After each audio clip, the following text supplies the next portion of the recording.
Eu quero convidar você a abrir comigo a sua Bíblia, novamente na primeira carta de Paulo aos Tessalonicenses, capítulo 1.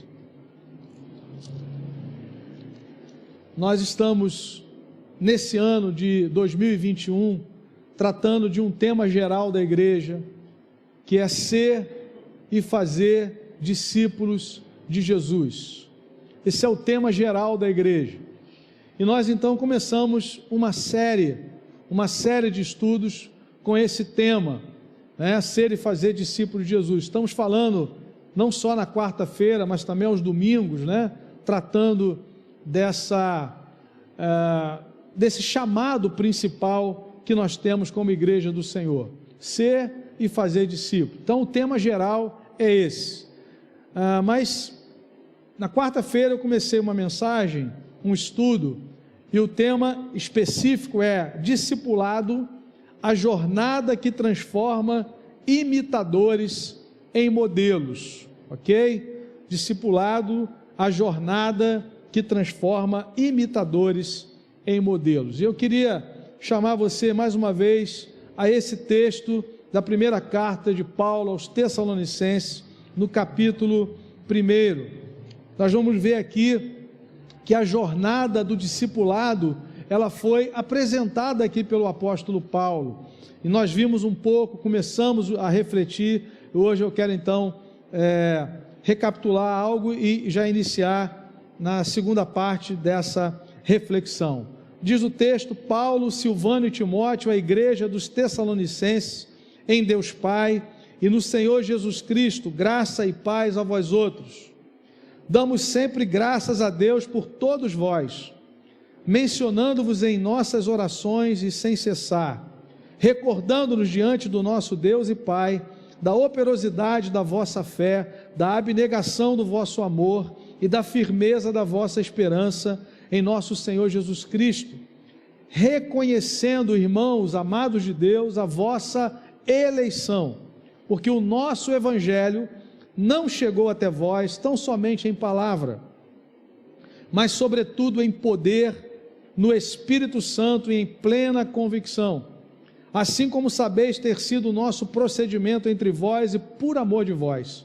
Com efeito vos tornastes imitadores nossos e do Senhor, tendo recebido a palavra, posto que em meio de muita tribulação, com a alegria do Espírito Santo, de sorte que vos tornastes um modelo para todos os crentes na Macedônia e na Acaia, porque de vós repercutiu a palavra do Senhor, não só na Macedônia e Acaia, mas também por toda parte, se divulgou a vossa fé para com Deus, a tal ponto de não termos necessidade de acrescentar coisa alguma, pois eles mesmos, no tocante a nós, proclamam que repercussão teve o nosso ingresso no vosso meio, e como deixando os ídolos, vos convertestes a Deus, para servirdes o Deus vivo e verdadeiro, e para aguardardes dos céus o seu Filho, a quem Ele ressuscitou dentre os mortos, Jesus, que nos livra da ira vindoura.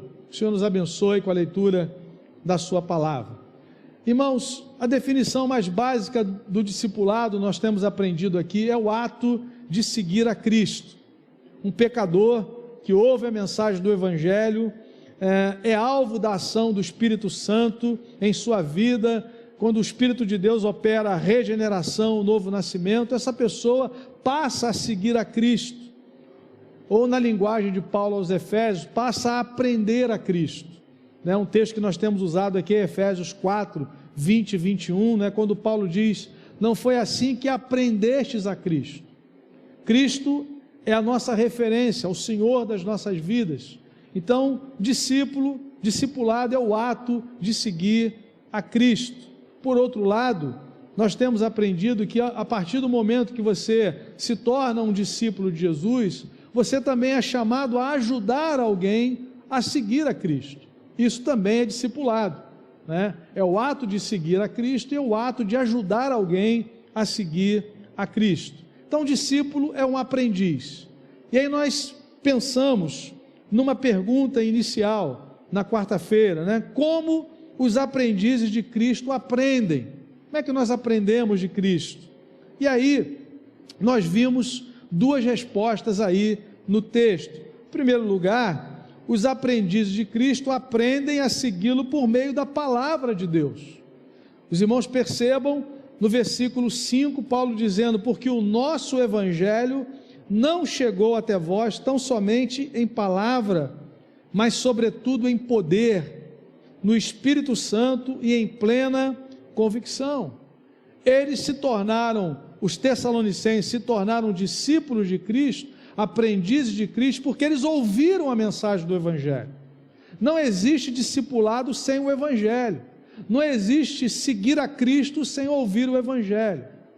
Até porque, irmãos, se nós nos lembrarmos das exigências apresentadas pelo Senhor Jesus, na sua primeira pregação em Marcos capítulo 1, ele disse: olha, o reino de Deus é chegado, arrependei-vos e crede no evangelho. Então, um discípulo é alguém que se volta para Deus em arrependimento e em fé, fé em Cristo, fé no evangelho. A fé é um dom de Deus. E como é que nós recebemos a fé? A fé vem pelo ouvir, e ouvir o evangelho, ouvir a pregação. Então, Paulo está dizendo que o evangelho chegou até aqueles irmãos lá em Tessalônica, e aí eles começaram a caminhar como discípulos de Jesus. Quando receberam a mensagem, Paulo até diz aqui em que circunstâncias isso aconteceu, em meio de tribulação, mas eles receberam a palavra, não somente a palavra, mas sobretudo o poder, em poder no Espírito Santo, em plena convicção, e aquelas pessoas foram convertidas a Cristo, se tornaram então discípulos de Jesus. Então, como é que os aprendizes aprendem a seguir a Cristo? Através da pregação do evangelho. A segunda resposta está no mesmo verso 5, os aprendizes de Cristo, ou os discípulos de Cristo, aprendem a segui-lo por meio de outros aprendizes de Cristo, que pregam e vivem o evangelho. Vejam, na primeira parte do verso 5, Paulo diz que o evangelho chegou até eles, não chegou em palavra, mas em poder. Mas na segunda parte do verso 5 ele diz: assim como sabeis ter sido o nosso procedimento entre vós e por amor de vós. Paulo está dizendo aqui que ele, juntamente com a sua equipe de ministério, eles não somente pregaram o evangelho, mas eles tiveram um bom procedimento, um procedimento à altura da mensagem, um procedimento coerente com o evangelho. E Paulo diz que isso aconteceu também por amor deles, entre vós e por amor de vós. E aí, amados, nós chegamos a uma questão que nós precisamos considerar, né? Se nós somos discípulos de Jesus, chamados a fazer discípulos, nós temos feito isso com um bom procedimento, por amor às pessoas, né? Se nós amamos as pessoas que Deus ama, nós devemos procurar viver uma vida coerente com o evangelho, para que elas também vejam a glória de Deus. Nós não temos o poder de converter ninguém. O nosso chamado é vivermos para a glória de Deus, vivermos o evangelho, pregarmos o evangelho, e quem faz a obra é o Espírito Santo. Mas é nosso papel amar as pessoas, conforme Paulo demonstrou aqui nesse texto.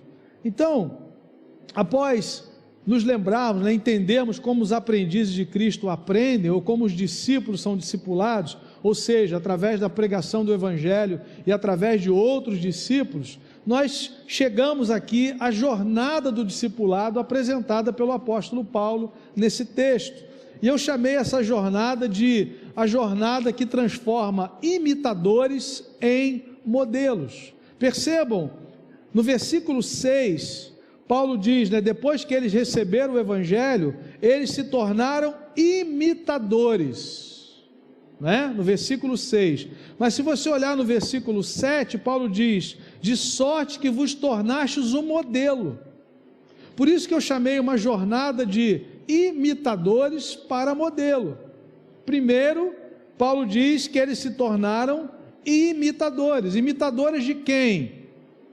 Ora, irmão, se o apóstolo Paulo chegou em Tessalônica, junto com a sua equipe de ministério, e eles passaram a ser referência para aquelas pessoas. Por isso ele diz no verso 6, com efeito vos tornastes imitadores nossos. Em alguns momentos no Novo Testamento nós vamos ver o apóstolo Paulo dizer isso, né? Sede meus imitadores, como eu também sou de Cristo. Talvez alguns achem que isso é uma prepotência, mas isso é um sinal de humildade. Se ele foi chamado para ser um discípulo de Cristo, ele precisa ser um modelo. Isso é compromisso com o Evangelho, né? Nós não podemos fugir dessa responsabilidade. Todo cristão, todo discípulo de Jesus se torna uma referência, se torna um modelo para outro, querendo ou não, consciente ou inconscientemente. Por isso, Paulo diz, vos tornastes imitadores nossos, né? É algo natural. Pessoas são conduzidas ao conhecimento de Cristo por pessoas que apontam para Cristo. Os Tessalonicenses conheceram o Senhor porque Paulo e a sua equipe de ministério falou do Evangelho de Cristo. E obviamente eles se tornaram, ele diz aí no versículo 6, imitadores nossos. Mas me chama a atenção Paulo avançar e dizer, imitadores nossos e do Senhor, porque os discípulos são do Senhor. E aqui é um ponto muito importante, né? Você que está comprometido com o discipulado, levar o Evangelho para uma pessoa, ajudá-la na caminhada, essa pessoa ela é um discípulo de Cristo. Muitas pessoas perderam essa visão, né? Os discípulos não são os meus discípulos, meus seguidores. Não, irmãos, nós temos que apontar para Cristo. Cristo é o Senhor, Cristo é o único Salvador, né? Ele é o nosso alvo, e nós precisamos apontar para Ele. Paulo diz, vocês se tornaram imitadores nossos, porque eles estavam levando o Evangelho, mas à medida que eles cresciam, era apresentado a eles um modelo maior, uma referência suprema. A referência suprema é Cristo. Somos chamados a ser mais parecidos com Jesus. Paulo diz em Romanos 8:29 que nós somos predestinados para sermos conformes à imagem do seu Filho. É Cristo que tem que ser visto em nós. Hoje eu me lembrei de um irmão, e eu, recordando dele, me veio um pensamento, eu vejo Cristo na vida daquele irmão. Sabe, irmãos, isso precisa ser algo comum a cada um de nós, que Cristo seja visto em nós, Cristo em vós, a esperança da glória, apontarmos para Ele. Num primeiro momento nós vamos ser a referência para pessoas que precisam de uma referência, mas Paulo diz, vocês se tornaram imitadores nossos e do Senhor, tendo recebido a palavra, posto que em meio de muita tribulação, com alegria do Espírito Santo. O Senhor Jesus enfrentou adversidades tremendas no seu ministério e foi fiel até a morte. Paulo enfrentou adversidades tremendas por causa do Evangelho e foi fiel até o fim. E eles também estavam seguindo esse modelo. Eles também estavam discernindo que seguir a Cristo é uma jornada em que nós enfrentamos adversidades, enfrentamos batalhas tremendas. Como é que isso ocorre? Como é que eles se tornaram imitadores nossos e do Senhor, na linguagem de Paulo? Mais uma vez, o princípio está estabelecido, a palavra, versículo de número 6, tendo recebido a palavra, se tornaram imitadores do Senhor em nós, tendo recebido a palavra. É através da palavra, da pregação do Evangelho, que homens e mulheres que são alvo da obra do Espírito Santo se tornam discípulos de Jesus. Então, amado irmão, irmã em Cristo, membro do corpo de Cristo, da igreja local, o nosso desafio é pregar o Evangelho, viver e pregar o Evangelho. Quando o Senhor Jesus falou da grande comissão, Ele disse, é necessário que o Cristo padeça, ressuscite ao terceiro dia, e que em seu nome se pregue arrependimento a todas as nações, para a remissão de pecados. No coração da grande comissão está a pregação do Evangelho. E aí, nós precisamos pensar no seguinte: eu conheço o Evangelho, eu conheço a mensagem do Evangelho, o Evangelho é real na minha vida, o Evangelho que exalta a Cristo e abate o homem. Não estou falando dessa graça barata que coloca o homem no centro de tudo, não. Isso é uma blasfêmia contra a obra de Cristo. Minha bênção, meu sonho, minha vitória, meu isso, meu aquilo, o mundo gira em torno de mim, meu irmão, isso não é Evangelho. O coração do Evangelho é: Cristo morreu pelos nossos pecados, segundo as Escrituras, foi sepultado e ressuscitou ao terceiro dia, segundo as Escrituras, e virá nos buscar. A glória é dele, ele está no centro do início ao fim. Não tem 50% meu e 50% dele, é 100% graça, é 100% favor de Deus, não de obras para que ninguém se glorie. Paulo está dizendo isso. Os tessalonicenses estavam escravizados, dados à idolatria. Os irmãos percebam, Paulo vai dizer isso no versículo 9, que eles foram convertidos, eles deixaram os ídolos. Quando ouviram o Evangelho, o Espírito Santo agiu de tal forma naqueles homens e mulheres, que eles abandonaram os ídolos no verso 9 e se converteram a Deus. E essa conversão, ela não para nesse primeiro momento. Paulo diz que nós nos convertemos não é uma conversão que diz assim: olha, você um dia fez uma oração de entrega, a oração do pecador, levantou a sua mão, ou tomou uma decisão em casa, e aí agora a sua vida para ali. É como se você recebesse um passaporte, quando você vai viajar, você tem que passar por alguns trâmites legais, e aí você apresenta a sua documentação, e você tem a autorização para entrar no país, você recebe um carimbo, você pode entrar à vontade, é um carimbo no passaporte. Mas Paulo está dizendo que a conversão amplia a nossa vida, nos coloca em dimensões no reino de Deus. Paulo diz: vos converteste para duas coisas, para servirdes. Versículo 9, uma conversão que não nos leva a um serviço, é uma conversão mentirosa.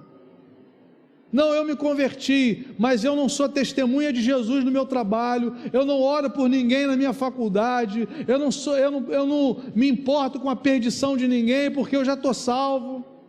Paulo está dizendo que nós nos convertemos, como os tessalonicenses também, para servir. Para servir a quem? Para servir o Deus vivo e verdadeiro. Aleluia. Ser e fazer discípulo de Jesus. Se você vai investir em vidas. É impossível você dizer que ama o Senhor e não ama as pessoas a quem o Senhor ama. Você não ama as coisas que Deus ama. É incompatível com o Evangelho. Vos convertestes para servirdes. Nós fomos promovidos, eu sempre falo do Paulo César Brito, ele tem uma música que diz que ser servo é promoção. Nós fomos promovidos, somos servos do Deus vivo e verdadeiro. Mas Paulo também diz que quando há uma genuína conversão, a obra da regeneração na minha e na sua vida, Deus nos coloca no serviço e também com a expectativa da eternidade. Ele diz: e para aguardar dos céus o seu Filho, versículo 10. Um verdadeiro discípulo de Jesus é alguém que foi convertido a Cristo, selado com o Espírito Santo, se torna um servo de Deus e aguarda a vinda de Jesus, vive com os pés na história, mas com o coração e a mente voltados para a eternidade. Isso muda tudo, meu irmão. Se você anda nesse mundo na perspectiva da eternidade, você tem uma outra dimensão, você enxerga a vida de forma diferente. E você quer que as pessoas conheçam essa verdade. Então, amados irmãos, o apóstolo Paulo nos apresenta essa jornada. Vos tornastes imitadores. Mas agora, no versículo 7, Paulo diz: de sorte que vos tornastes o modelo. E a pergunta que eu faço é: modelo para quem? Vejam que é uma jornada. Vos tornastes imitadores, verso 6, agora vos tornastes modelo. Vos tornastes modelo para quem? E aqui, amados irmãos, nós temos refletido, no domingo eu falei sobre isso, sobre a abrangência do discipulado. Porque talvez na nossa mente a resposta é: nós nos tornamos modelo para aqueles que não são cristãos. Sou um discípulo de Jesus, convertido a Cristo, o Espírito Santo habita em mim, estou lendo o Evangelho, aprendendo de Deus, e agora eu tenho que ser modelo para aqueles que não são cristãos. Esse é um aspecto, e Paulo vai falar disso de uma forma brilhante em 1 Timóteo, capítulo 1, versículo 13 e 14, a partir do versículo 13.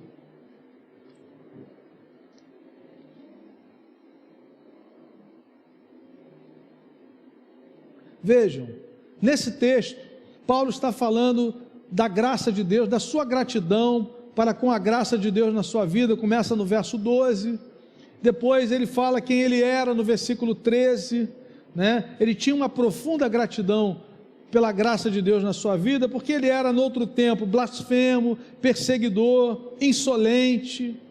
Aí ele diz: mas obtive misericórdia. No versículo 14, Paulo diz: transbordou, porém, a graça de nosso Senhor com a fé e o amor que há em Cristo Jesus. Fiel é a palavra e digna de toda aceitação, que Cristo Jesus veio ao mundo para salvar os pecadores, dos quais eu sou o principal. Então Paulo estava consciente de qual era a missão de Jesus ao vir ao mundo. Cristo Jesus veio ao mundo para salvar os pecadores, e ele se declarava o principal. Aí no verso 16, mas por esta mesma razão, que razão? A mesma razão que trouxe Jesus a esse mundo, para salvar os pecadores. Por essa mesma razão, para que em mim o principal evidenciasse Jesus Cristo, a sua completa longanimidade, e servisse eu de modelo a quantos hão de crer nele para a vida eterna. Então, amados irmãos, um discípulo de Jesus, uma pessoa convertida a Cristo, ela vai se tornar uma referência para aqueles que não conhecem o Senhor. Paulo chama essas pessoas de quantos hão de crer nele para a vida eterna, e servisse eu de modelo, de referência.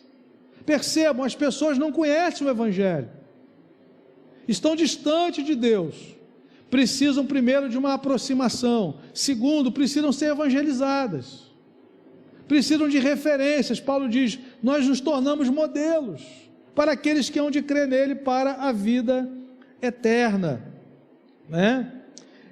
Mas se nós pararmos aqui, nós vamos achar que discipulado se restringe àquilo que nós fazemos no ministério da igreja, no ministério cristão, com o novo convertido somente.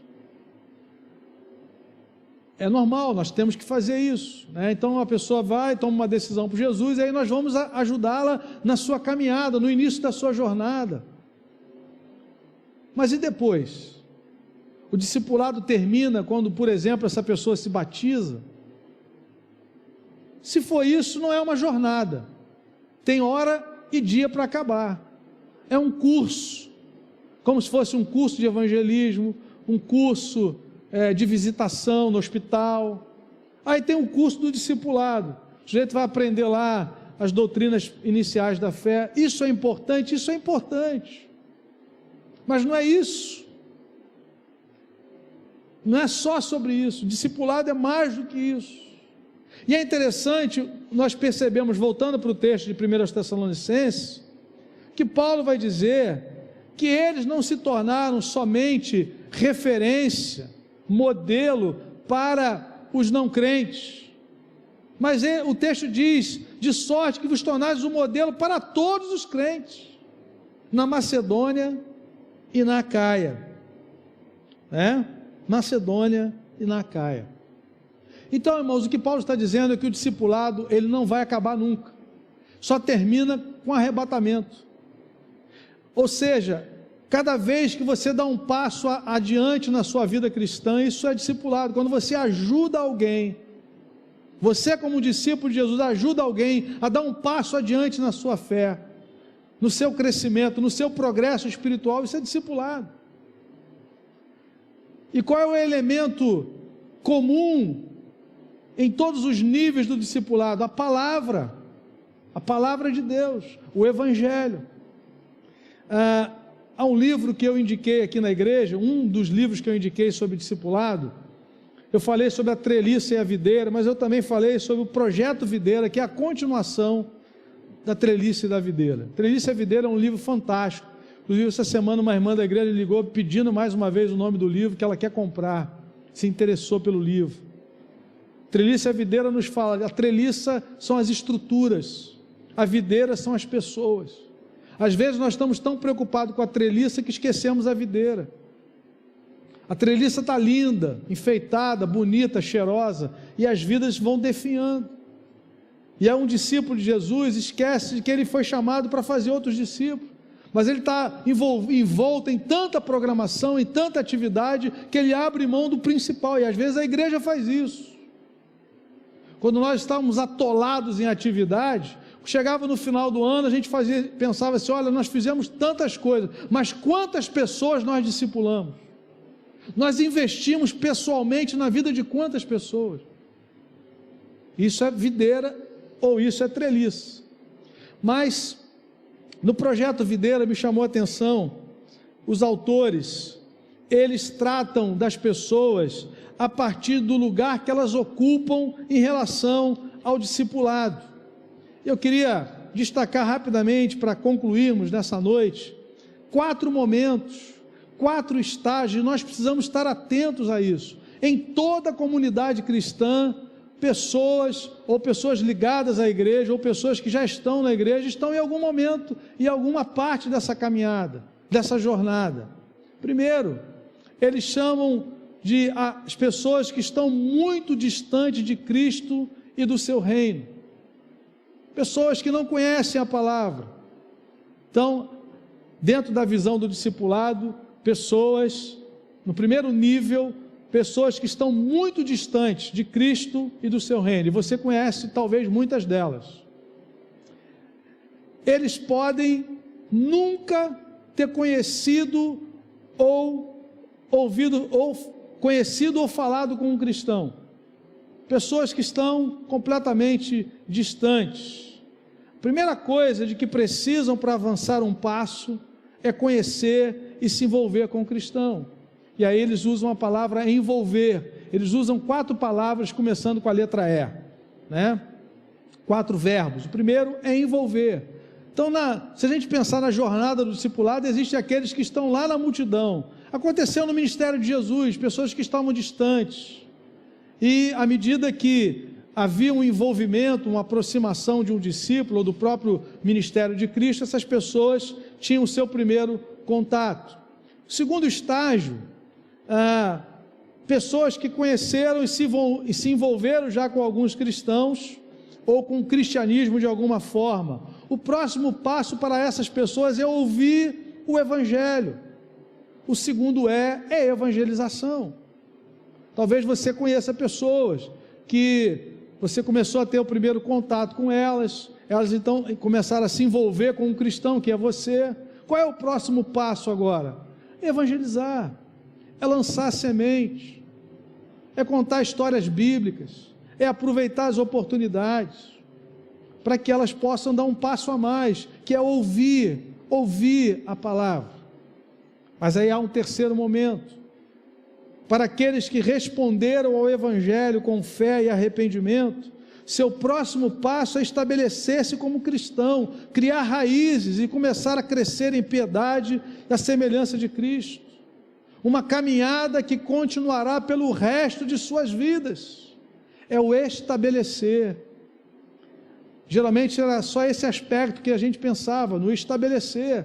A pessoa tomou uma decisão por Cristo, ela precisa de se estabelecer. Paulo fala em Colossenses capítulo 2, um texto que me vem à mente hoje, Colossenses 2, Vejam, versículos 6 e 7, Paulo diz assim: ora, como recebestes Cristo Jesus o Senhor, é o início da caminhada, como recebestes Cristo Jesus o Senhor, assim andai nele.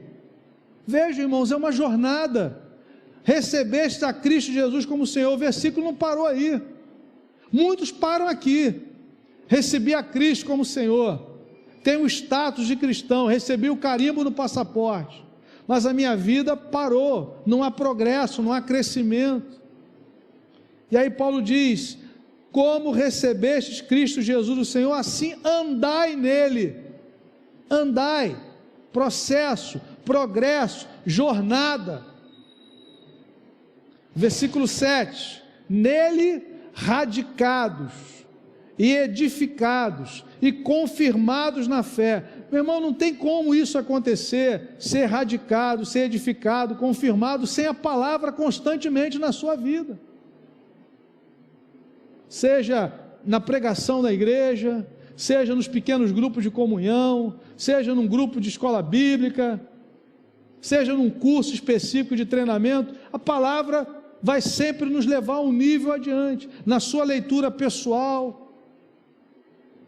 individual, no culto doméstico, na avó que conta história para o neto, né, irmã Gina? Não é isso? Sempre vai haver um passo a mais. Tudo isso é discipulado. E aí Paulo termina: e confirmados na fé, tal como foste instruídos. Eles já tinham recebido a instrução, a pregação, a prova disso, receberam a Cristo, mas não pararam no primeiro momento. Essa estagnação espiritual é coisa do inferno, que o cristão fica sempre no primeiro momento, e ele está sempre com problema, ele não consegue crescer, ele não consegue responder às demandas da sua vida, porque ele não lê o Evangelho, ele não lê a Bíblia, ele não cresce, ele não participa, ele não está sendo ministrado, acompanhado. Por isso, Paulo diz: crescendo em ações de graça, andando nele, radicados, firmados, confirmados, edificados. Meu irmão, que o Espírito Santo possa estabelecer no nosso meio uma jornada de discipulado contínua, desde o bebezinho que nasce até o irmão que vai partir para a glória, no último estágio da vida. E por último, dentro dessa visão em que distância cada um está do discipulado, os mais distantes, que precisam de um envolvimento com o cristão, não conhecem um cristão, ou nunca tiveram contato. Segundo, os que já foram envolvidos agora precisam ser evangelizados, já participam de algum relacionamento com o cristão. Evangelização, depois estabelecer, firmar, lançar raízes, crescimento, no acompanhamento. E por último, equipar. À medida que os cristãos se estabelecem e crescem em amor e conhecimento, eles se tornarão cada vez mais preocupados, não apenas em avançar mais passos, mas em ajudar os outros a fazerem o mesmo. Eles se equiparão por meio de ensino, encorajamento, treinamento, oração, para abençoarem outros. Meu amado, discipulado é o ato de seguir a Cristo, mas discipulado é o ato de ajudar alguém a seguir a Cristo. Isso é uma jornada, isso é um processo, e nós precisamos estar conscientes disso. Nós precisamos nos equipar, nós precisamos nos fortalecer, porque essa é a nossa missão: ser e fazer discípulos de Jesus. Se você já é um discípulo, você foi chamado a fazer outros discípulos. Não se acomode, não se acomode. Nós falamos no domingo a respeito da abrangência do discipulado, que começou lá na casa de Timóteo, passou pelo ministério de Paulo, que muitas vezes nós olhamos para as nossas limitações, mas nós temos que nos lembrar da graça de Deus na nossa vida. Essa mesma graça que agiu na minha vida e na sua vida, vai agir na vida daquelas pessoas por quem nós oramos, por quem nós estamos investindo tempo, orando, discipulando, evangelizando, cuidando, acompanhando. O que não pode é nós perdermos de vista que discipulado é uma jornada. Paulo está dizendo que aqueles cristãos se tornaram modelos para outros cristãos. O empenho deles, a fé abnegada, o amor deles, a esperança viva deles, incendiou outros irmãos mais antigos, talvez na fé. E a minha oração é que isso aconteça. Assim como recebestes Cristo Jesus, andai nele, crescendo nele, servindo a ele e sendo bênção na vida de outros, em nome de Jesus. Que o Senhor nos abençoe com a leitura da sua palavra, com essa breve exposição aqui do texto bíblico. Queria que você lesse de novo esse texto com calma em casa. Eu sei que você já tem várias indicações de leitura, nós temos encorajado os irmãos a fazer o culto doméstico, temos estimulado você a orar com a sua família, temos estimulado as vovós a contar histórias para os seus netinhos. Enfim, irmãos, temos pedido ao Senhor que o discipulado esteja na corrente sanguínea de cada membro dessa igreja, faça parte da nossa vida, seja o nosso oxigênio, que você, como discípulo de Jesus, possa cumprir esse chamado que nós temos de ser e fazer discípulos para a glória de Deus. Vamos orar nesse momento? Coloque a sua vida diante do Senhor.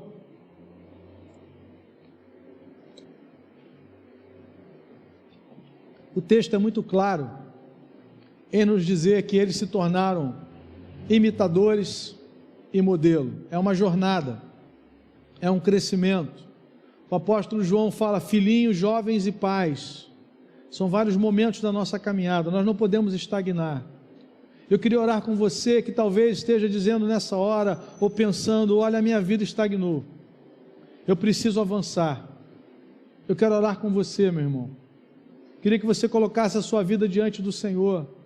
Deus te chamou para ser bênção na vida de muitas pessoas. Deus te chamou para influenciar pessoas. Como os tessalonicenses se tornaram modelo para outros, e Paulo foi para eles, a sua vida também foi colocada, e a minha, para ser modelo para outros, para apontarmos para Cristo. E nós precisamos nos encher do Espírito Santo. Nós precisamos ter a nossa mente cheia da palavra de Deus. Habite ricamente em vós a palavra de Deus. Nós precisamos de vida de oração. Nós precisamos de vida no altar, vida santificada no altar de Deus. Que o Senhor nos abençoe nesse sentido. Que o Senhor nos ajude nessa direção, para a glória de Deus.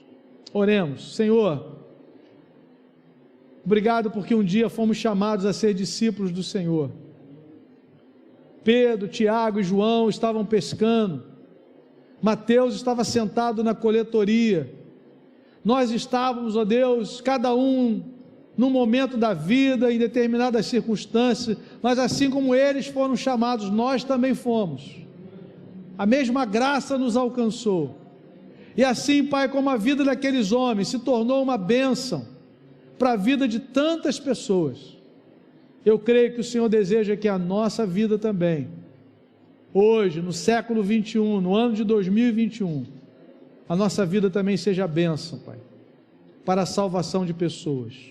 Oramos pelos nossos queridos que ainda não foram convertidos a Cristo, oramos por aqueles que estão frios, fracos, na fé, Senhor, que o Teu Espírito possa agir nesses corações, que a Tua palavra possa encontrar lugar, morada nas suas mentes e corações, para que eles possam retomar a caminhada, a jornada, até aquele glorioso dia, em que veremos o Senhor assim como o Senhor é, Pai.